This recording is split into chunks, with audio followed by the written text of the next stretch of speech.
구독, 알림 설정까지 부탁드립니다.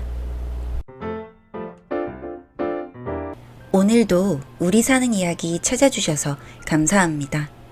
사연자분이 보내주신 이야기 시작해볼게요. 저는 어려서 부모님이 이혼하셨고 또 이혼 직후 부모님이 각자 다른 사람과 재혼했기 때문에 고아처럼 자랐습니다. 그래서 남편과 결혼할 때 시어머니의 반대가 좀 있었어요. 남편의 아버지는 어릴 적 돌아가셔서 어머니와 여동생 이렇게 세 식구였고요.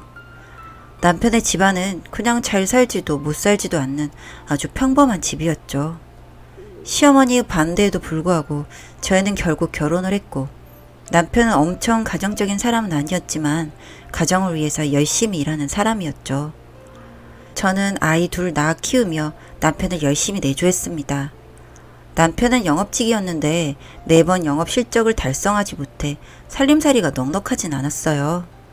그러던 어느 날 아이들을 재우고 숨을 고르고 있는데 저한테 모르는 번호로 전화가 왔고 저의 먼 친척분이라고 소개를 했어요. 수소문 끝에 제 번호를 알아내서 전화했다고 하시면서 저의 어머니가 돌아가시기 전 사놓은 땅이 있었는데 그게 이번에 엄청나게 올랐다고요. 저는 갑작스러운 전화에 너무 놀라고 얼떨떨했죠. 그래서 먼 친척분은 팔 거면 연락을 달라고 하셨죠. 전 일단 알겠다고 하고 전화를 끊었어요. 저에게 갑자기 생긴 일에 저는 너무 당황스러웠고 혼자 조용히 생각을 했습니다. 그 당시에 전화를 혼자 조용히 받았다고 생각했는데 그게 아니었던가 봐요. 갑자기 남편이 그날 이후로 회사를 관두고 싶다고 하더군요. 영업 실적 올리기도 힘들고 좋은 사업 아이템이 있다면서 사업하고 싶다고요. 아니 그래도 이렇게 직장을 그만두겠다고 하면 어떻게 하냐. 우리가 사업을 할 수 있는 자금도 없는데 갑자기 무슨 소리냐고 물었더니 남편이 어이없다는 듯이 말하더군요. 아 뭐야, 부부끼리 숨기는 게 있으면 되겠어? 당신 그날 통화한 거 다 들었어. 왜 좋은 일이면서 내가 이렇게 말 꺼내기 전까지 비밀로 해? 그런 이유가 뭐야? 그 땅 팔면 나 가게 하나는 차려줄 수 있겠구만. 이라고요. 좀 어이없긴 했지만 그래 말 안 한 게 서운할 수 있겠다 생각했죠. 남편 말대로 이렇게 힘들어하는데 그동안 우리 가족을 위해 일한 게 안쓰럽기도 해서 알겠다고 했어요. 그리고 그 땅을 팔아서 현금화 시켰습니다. 평수가 넓어서 그런지 생각보다 많은 돈이 들어오더군요. 그렇게 노래를 부르던 남편에게 가게도 하나 차려주었죠. 그런데 문제는 지금부터 시작이 되었습니다. 가게를 운영하게 된 남편에게 시어머니와 시누이가 계속 어디서 돈이 나서 이런 걸 차렸냐고 물었고 남편은 자랑하듯이 제 이야기를 했나 보더라고요. 결혼할 때 부모님 다 이혼하시고 부모 없이 컸다며 반대하실 땐 언제고 이 소식을 듣자마자 시어머니와 시누이는 무슨 날개라도 단듯냐 행동하시더라고요. 그 둘은 저를 백화점으로 불러서 이거 사달라 저거 사달라 했어요. 이거 몇 푼 한다고 그러냐며 언니 돈도 많은데 나한테 이 정도도 못 해주냐 하면서요. 전 그래도 가족이니까 좋은 게 좋은 거지. 그동안 선물도 자주 못 해드렸으니 그거 해드린다 생각하고 처음에는 기분 좋게 해드렸습니다. 그렇게 기분 좋은 일만 생길 줄 알았어요. 뭐 여튼 그렇게 지내고 있던 중 저와 남편은 그동안 살림이 넉넉지 않았기 때문에 반지하에서 살고 있었습니다. 어느 날 신우가 집에 놀러와서는 언니 이제 돈도 생겼는데 좋은 집으로 이사도 좀 가요. 애들도 점점 크는데 이 집은 너무 좁지 않아요? 이왕 갈 거면 엄마랑 저도 같이 살 수 있는 넓은 집으로요. 하고 말했고 무엇보다 아이들이 점점 크고 있어서 집이 작은 건 사실이요. 전 시누이 말이 그냥 들리진 않더라고요. 아이들을 위해서는 큰 집으로 이사가는 것도 좋겠다 생각했고 이때만 해도 우린 모두 가족이니까 다 같이 행복하면 좋은 거라 라는 아주 바보 같은 생각을 하고 있었거든요. 그렇게 6식구가 모두 살 수 있는 큰 집으로 이사를 했고 시어머니와 시누이는 제 명의로 된 가족카드 발급을 요구했습니다. 필요할 때 제가 도움 드리겠다고 했지만 둘이 너무 막무가내로 나와서 결제할 때마다 허락을 구하기로 한 뒤에 발급을 해주었어요. 사실 저도 원래 씀씀이가 큰 편이 아니었기 때문에 갑자기 큰 돈이 생겼다고 하더라도 달라지는 건 없었어요. 그런데 시어머니와 시누이에게 준 카드값이 점점 늘어나면서 이대로 가다간 다시 빈털터리가 되겠다 생각이 들 정도로 그 둘은 카드를 써대더라고요. 그래서 한날은 시어머니와 시누이에게 카드값이 너무 많이 나오니 정말 필요한 곳에만 사용하시는 거 어떻겠냐고, 이런 씀씀이로 살다간 다시 예전의 생활로 돌아갈 것 같다고 말씀드렸습니다. 그랬더니 시어머니와 시누이는 아주 돈 좀 생겼다고 유세를 떨고 난리라면서 콧방귀나 끼면서 계속해서 사치를 해대더라고요. 어느 한도에 들어서면 그냥 정지를 해버려야겠다고 마음먹고 있던 중이었습니다. 그러던 중 남편의 가게는 엄청 잘 되는 건 아니었지만 소소하게 매출이 나오고 있었어요. 하루는 오랜만에 지나가는 길에 남편의 가게에 들리게 되었습니다. 그런데 남편은 가게를 비워두고 어딜 갔는지 가게에 없더라고요. 그래서 가게 밖으로 나와 남편에게 전화를 하려던 찰나에 멀리서 남편이 오는 게 보였어요. 어떤 여자와 팔짱을 끼고서요. 남편은 저를 발견하고는 오해하지 말라고 하면서 어릴 적 같은 동네 살던 동생인데 오랜만에 만나서 커피 한잔 했다고요.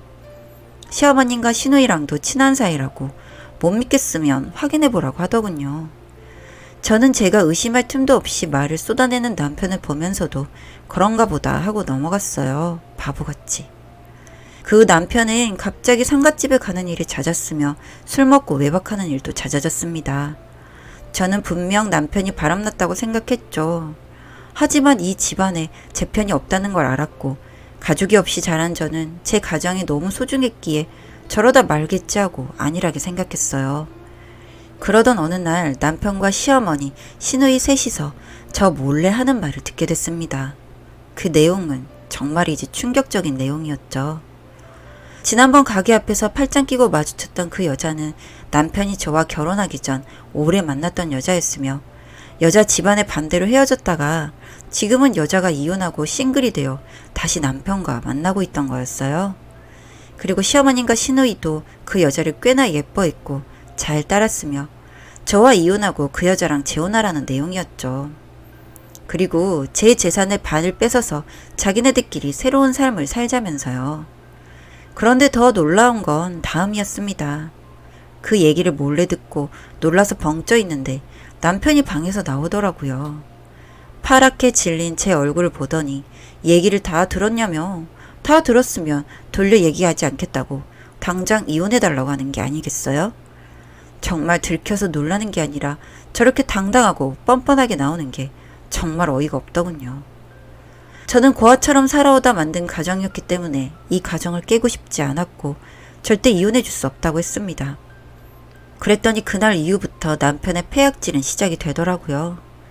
그날 이후로 남편은 더 대담하게 바람을 폈고 마주칠 때마다 이혼 노래를 불렀고 시어머님과 시누이도 저를 보면 이혼 노래를 불렀죠. 새 인간들이 저렇게 나오니 저도 한계에 부딪히더군요.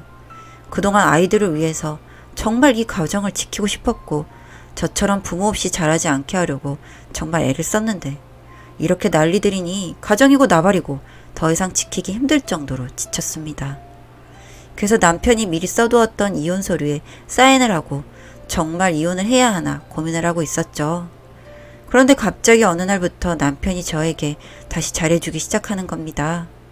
아휴, 이 인간이 또 잘 타일리기 작전으로 이혼을 요구하려는 속셈인가 보다 했고 정말 더 지긋지긋해지려는 찰나 이 인간이 왜 이렇게 변했는지 알게 되었죠.